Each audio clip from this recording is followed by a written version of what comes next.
Querido Pai Celestial, está aqui, Pai, seu Filho. Ó Deus, o Senhor vem colocar, Pai, palavras de bênção, Senhor, através do Teu Filho, Pai, Ele vem falar conosco, em nome de Jesus. Amém. Glória a Deus. Você pode aplaudir ao Senhor Jesus? Fique de pé só mais uma vez, por gentileza, em reverência à palavra do Senhor.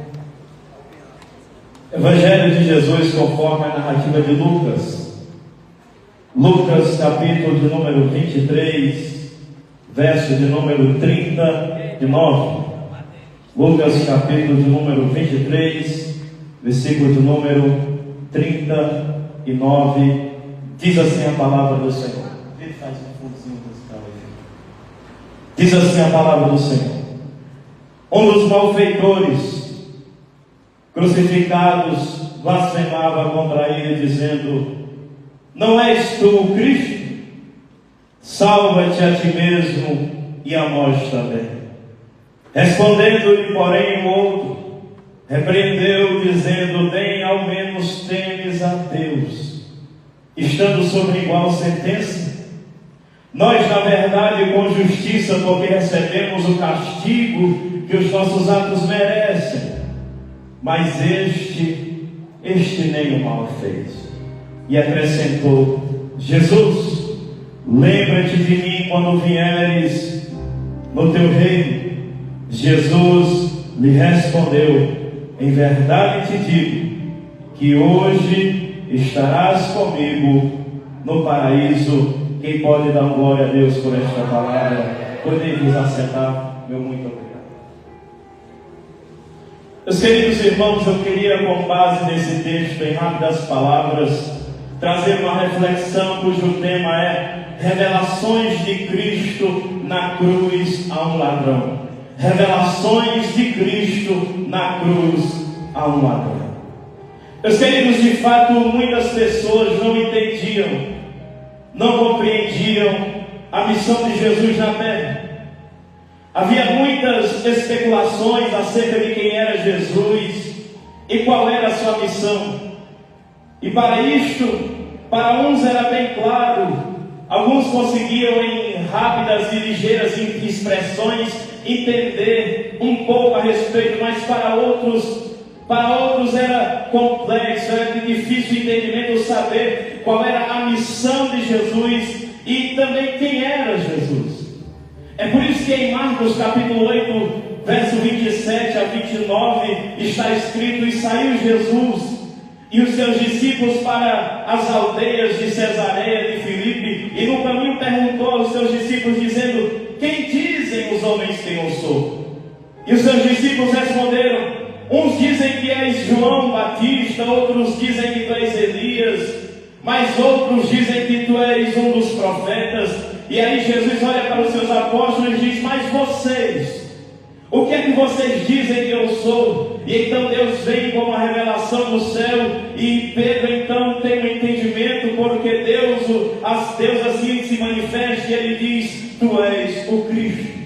E o que é que isso significa? Significa que até para os discípulos surgiam certas dúvidas acerca de quem era Jesus e de qual era a sua missão.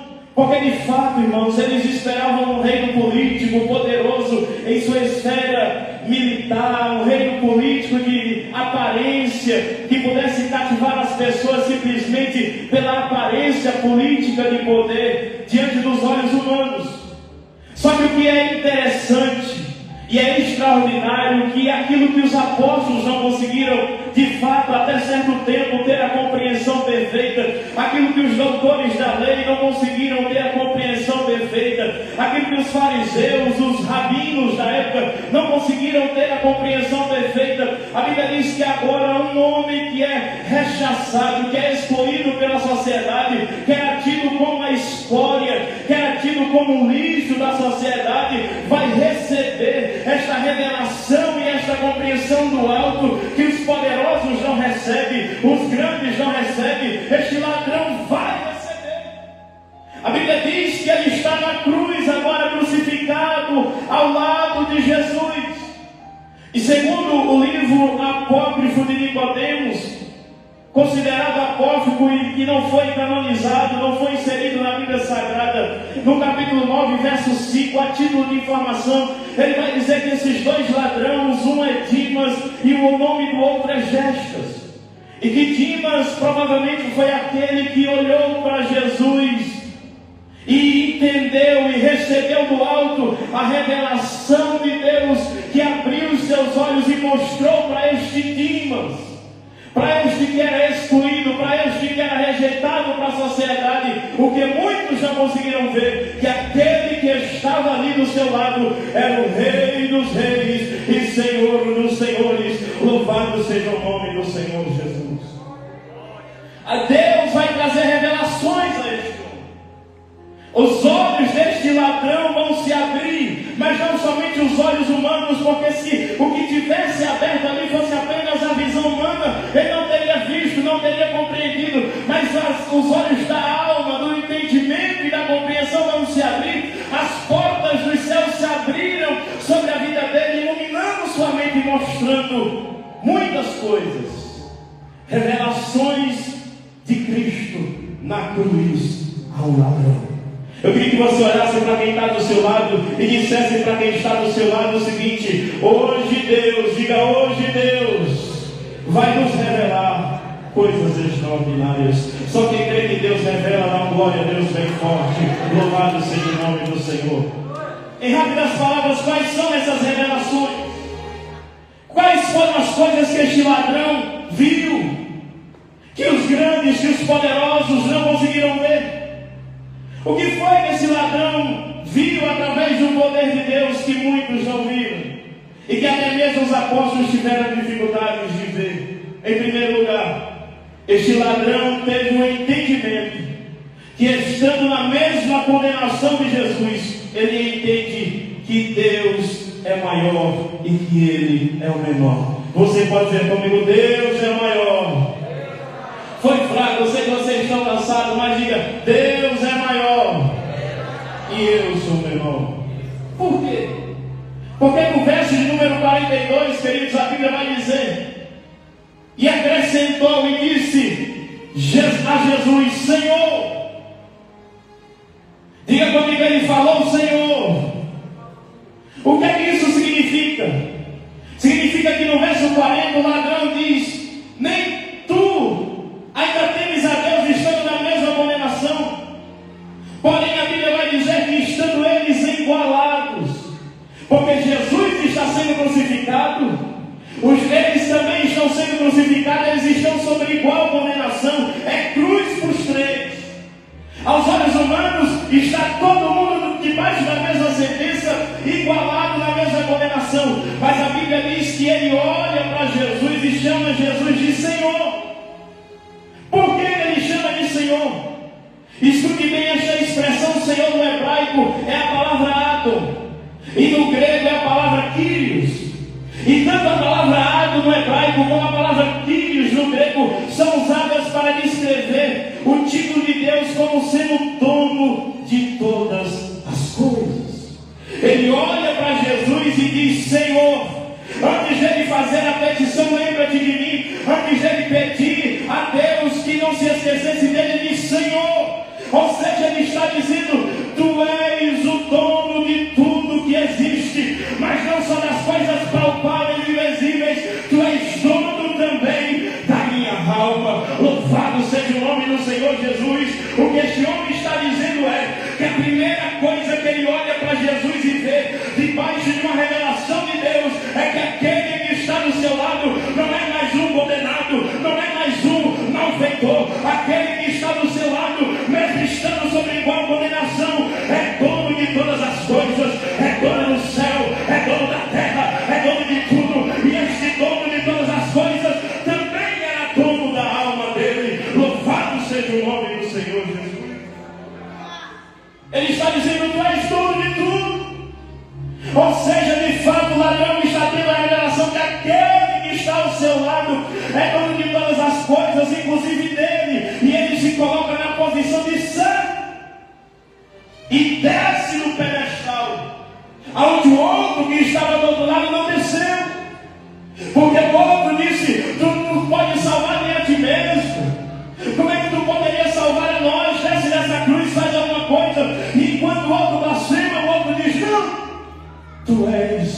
o Senhor.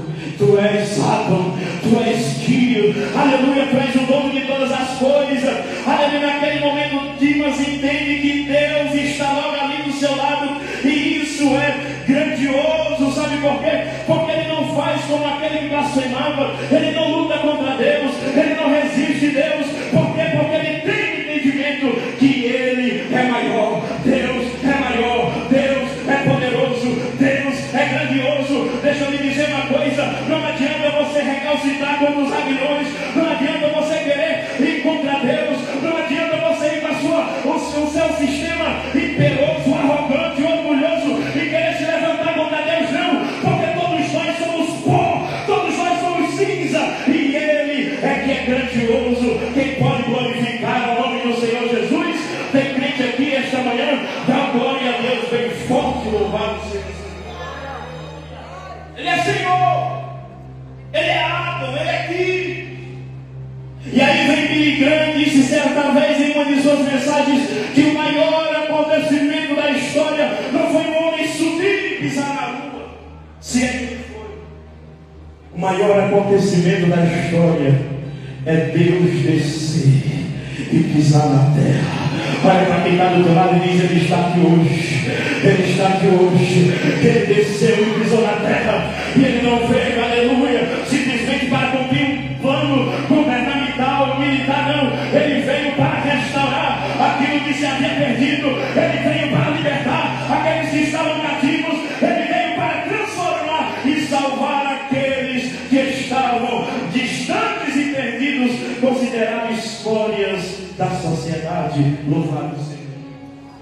Ele entende, ele sabe que ele é menor, e uma das maiores barreiras que nos faz muitas vezes não ir a Jesus, sabe qual é? É o nosso orgulho, é a nossa arrogância, é a nossa soberba, é o nosso orgulho, é a nossa prepotência, da falta do entendimento que o seu dinheiro, meu amigo, não pode salvar sua alma, que os seus toques humanos, que Paulo chamou de estéril, de condor, não pode salvar sua alma. Você pode falar 1, 2, 3, 4, 200 idiomas, você pode ter o dinheiro do mundo todo, mas você jamais será maior do que aquele que fez os céus e a terra. Você é criatura, e quem deve ser louvado é o Criador. Quem pode levantar a mão no céu e dar glória a Deus mais forte que você pode dar a Ele esta manhã, louvado seja Deus. Ele poderia blasfemar como fez o outro, mas ele disse: não, Senhor, Senhor. Ah, irmão, sabe o que eu acho tremendo? É que Nicodemos não viu isso, ele viu. Sabe o que eu acho tremendo? É que os fariseus não viram isso, ele viu que quem estava ali era dono de todas as coisas.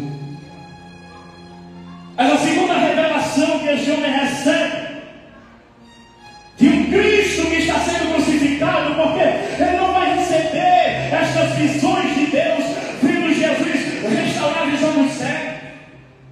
Ele não vai receber estas revelações de Deus ouvindo Jesus dizer: Lázaro, sai para fora, e o morto ressuscitando, porque vê que Jesus tem poder. Quando Jesus está fazendo, é fácil.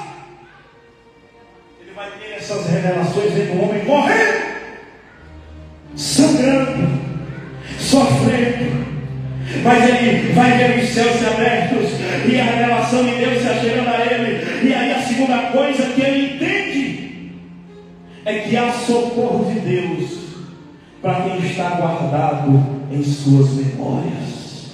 Você pode repetir comigo, ajude o pregador, diga: há socorro de Deus para quem está guardado em suas memórias. Por quê? Porque primeiro ele diz: Senhor. Mas a segunda coisa que ele diz é: lembra-te de mim. Lembra-te de mim. Lembra-te de mim. O que é que está acontecendo aqui, irmão Benjamin? Qual é a revelação? O que é que ele está querendo dizer com isso? Deixa eu lhe dizer: este ladrão entende que seu nome pode ser apagado da história. Aleluia. Este ladrão entende que seu nome pode ser apagado da mente das pessoas, que para muitos ele era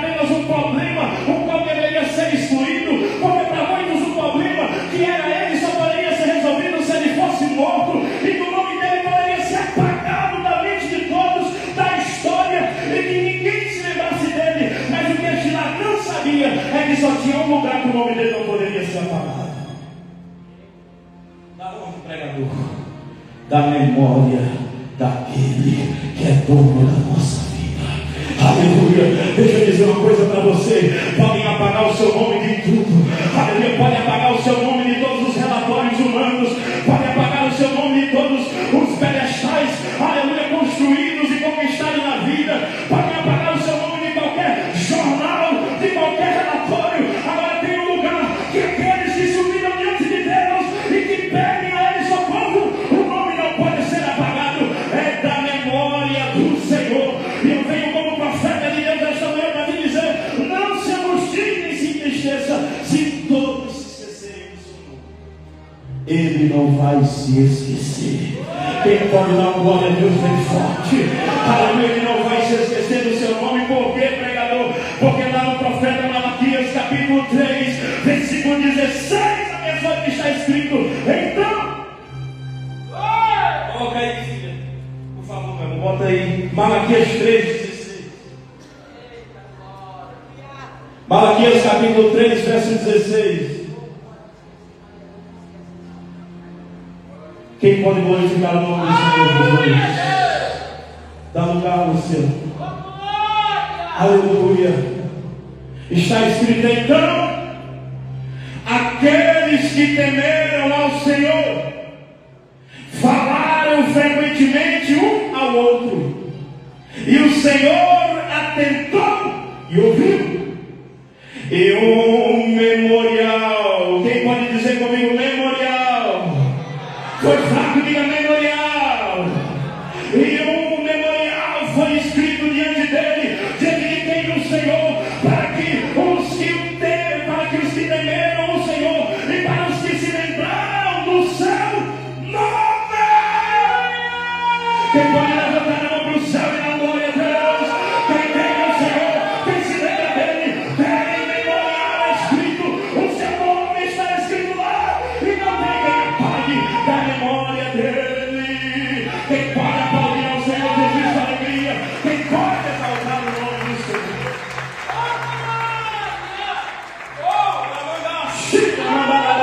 Ouvindo a presença de Deus aqui, aleluia, aleluia. Sabe por quê? Porque o que este ladrão está fazendo, meu amigo Paulo?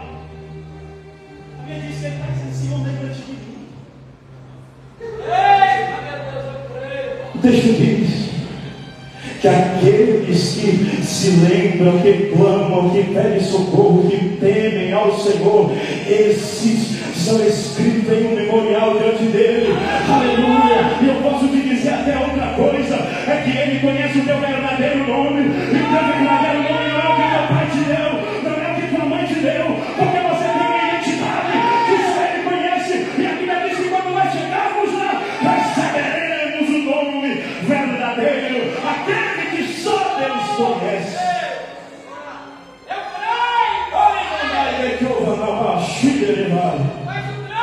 É por esse motivo que o ladrão diz: lembra-te, Senhor. Você não será esquecido, você está na memória dele.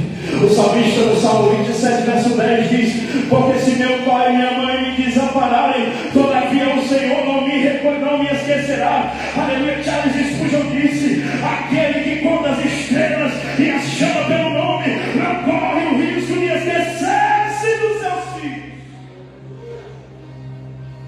Todos os cabelos da tua cabeça estão contados.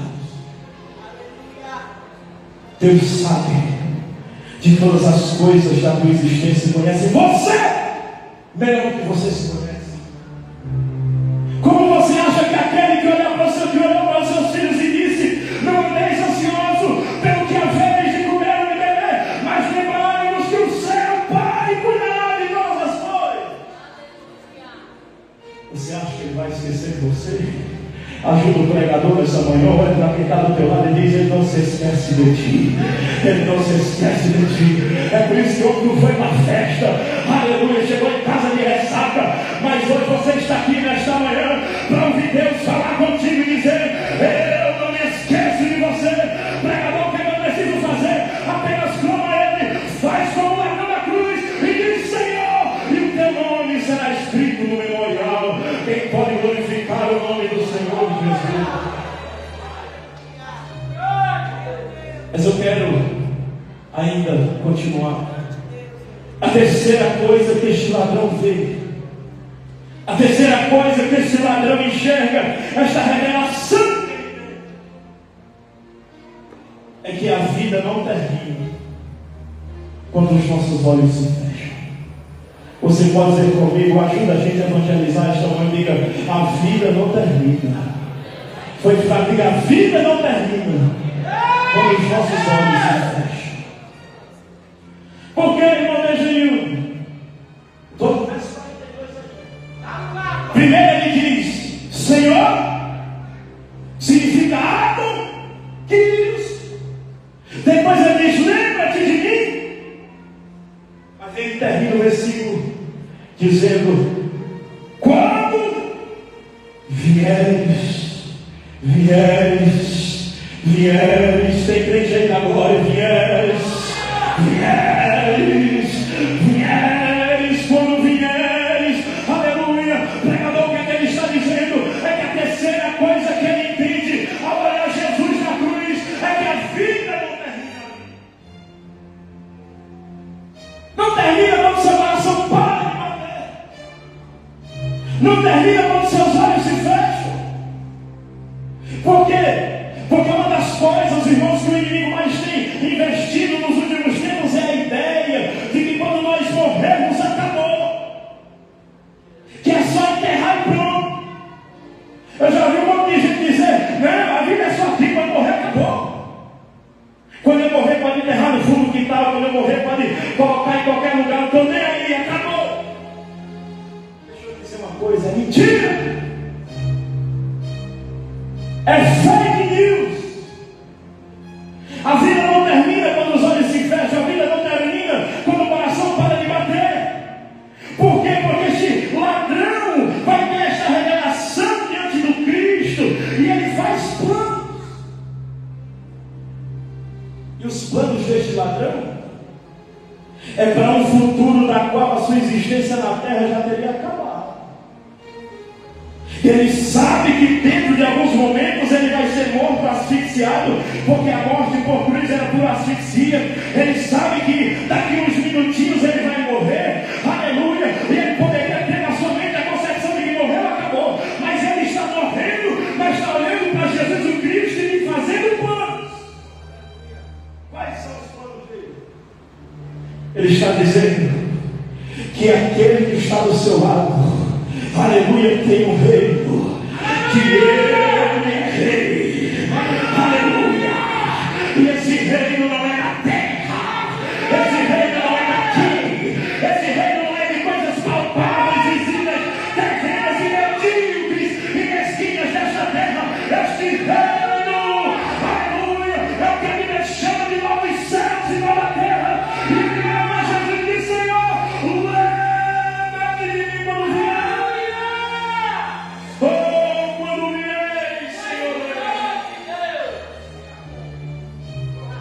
Por quê?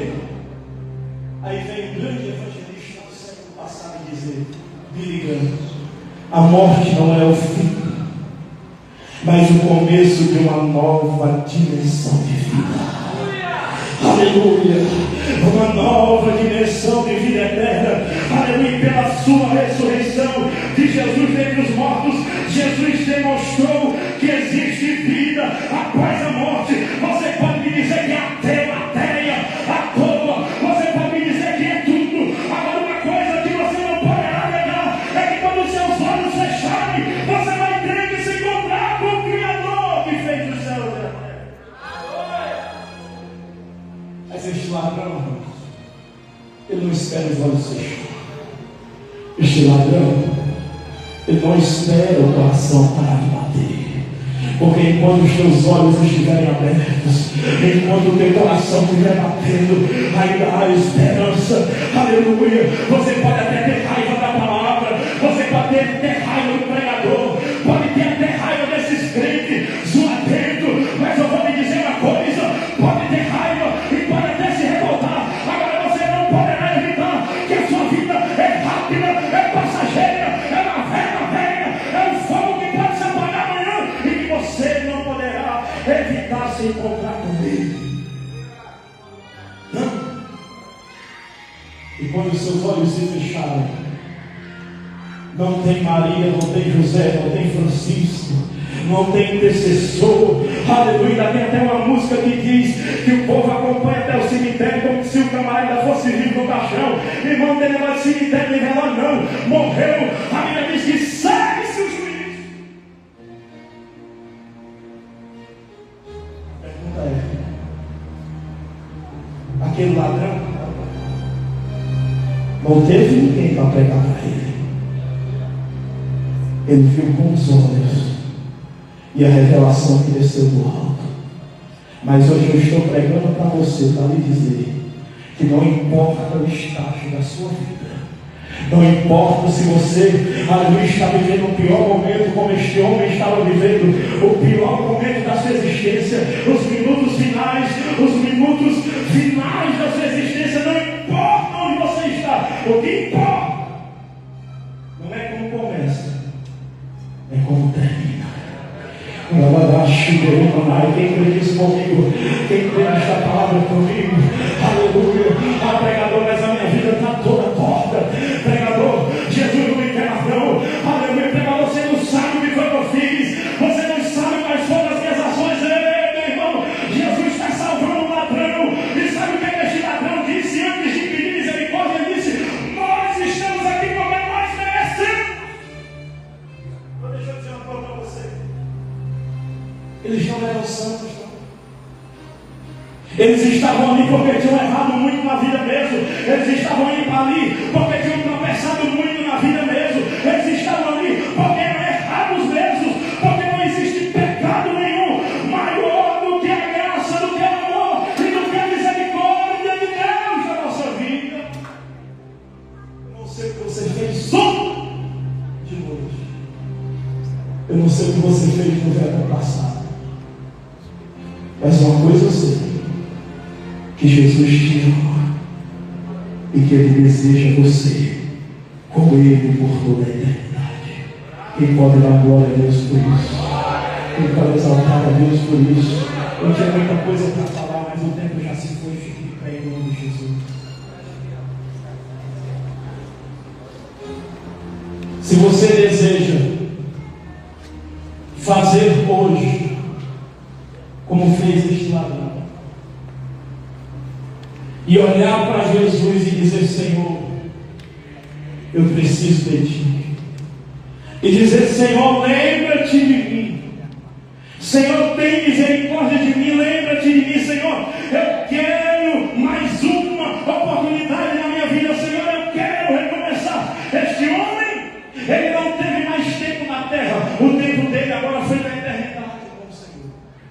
Mas glória a Deus por isso, que você está vivendo a Silva, e que ainda tem muitos anos para viver, mas que agora, em nome de Jesus, você viverá ao lado daquele que vive e reina para todo sempre. Mas que agora, em nome de Jesus, a sua vida não será vazia e sem sentido, aleluia, mas que depois que você pedir misericórdia, socorro aquele que pode, a sua vida será transformada, e em nome de Jesus será uma outra realidade, em nome de Jesus. Se você deseja, venha até aqui à frente. Eu quero orar pela sua vida. Esses homens eram errados. Pregador, tu não sabe o que foi que eu fiz, tu não sabe como foi meu passado. Deixa eu lhe dizer uma coisa: Ele perdoa. O sangue dele é capaz de purificar de todo o pecado. Aleluia. Você fala isso porque você não sabe o que eu fiz e nem quero saber. E eu vou lhe dizer mais: o próprio Deus, Ele diz que pega e lança no mar do esquecimento. Aleluia. E Ele não volta a se lembrar mais, porque depois que o sangue de Cristo vier sobre a sua vida, quem tentará acusação contra os eleitos de Deus? Diz o apóstolo: é Deus que nos justifica. Jesus, se você deseja, venha e aceita Jesus como seu Salvador. Tem ciúme de mim, o seu amor é como a hora é essa. E eu me rendo fazendo de sua misericórdia. Então de repente Não vejo mais minhas aflições, eu só vejo a glória.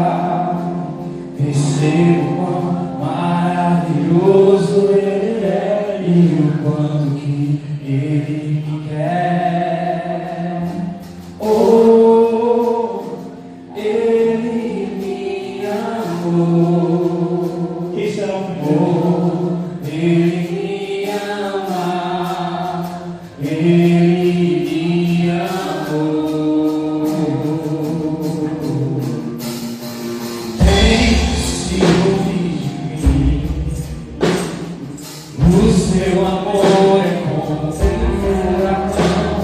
E eu me rendo ao tempo de sua misericórdia. Então, de repente, não vejo mais minhas aflições, eu só vejo sua glória. Percebo quão maravilhoso Ele é e o quanto que Ele me quer. Oh, Ele me amou. Ele me ama. Ele me